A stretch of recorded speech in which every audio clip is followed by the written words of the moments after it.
চন্দ্রশিলা উত্তরাখণ্ডের তুঙ্গনাথ মন্দিরের উপরের শীর্ষর চূড়া। এর আক্ষরিক অর্থ হলো চাঁদের শিলা। এটি সমুদ্রপৃষ্ঠ থেকে প্রায় 12,110 ফুট উচ্চতায় অবস্থিত। এই চন্দ্রশিলা থেকে নন্দাদেবী, ত্রিশূল, কেদার শৃঙ্গ, বন্দরপুঞ্জ ও চৌখাম্বা শৃঙ্গ দেখা যায় এবং এখান থেকে গাড়োয়াল হিমালয়ের 360 ডিগ্রি ভিউও পাওয়া যায়। তুঙ্গনাথ মন্দির থেকে এই শীর্ষের দূরত্ব 1.5 কিলোমিটার। হেঁটে যাওয়ার রাস্তা সামান্য দুর্গম, হেঁটে পৌঁছাতে সময় লাগবে প্রায় 1 ঘন্টা। আমার ট্রেকের অভিজ্ঞতা অনুযায়ী আমি বলবো ভোরের আলো ফোটার পরে এই ট্রেক শুরু করাটাই ঠিক হবে এবং সেফ হবে।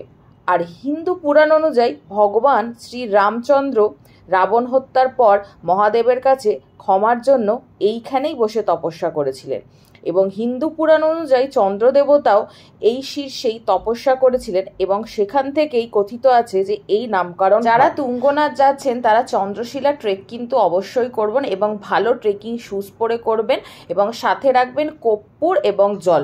ইনক্লাইন রাস্তা, দম বা শ্বাসের কষ্ট হতে পারে। চন্দ্রশিলা নিয়ে আমার বঙ্গ লাইফ চ্যানেলে বড় ব্লগ দেওয়া আছে, অবশ্যই দেখে নেবেন। আর এই মিনি ব্লগটা কেমন লাগবে জানাবেন আমাকে। ভালো লাগলে সাবস্ক্রাইব, লাইক, কমেন্ট করবেন। টাটা।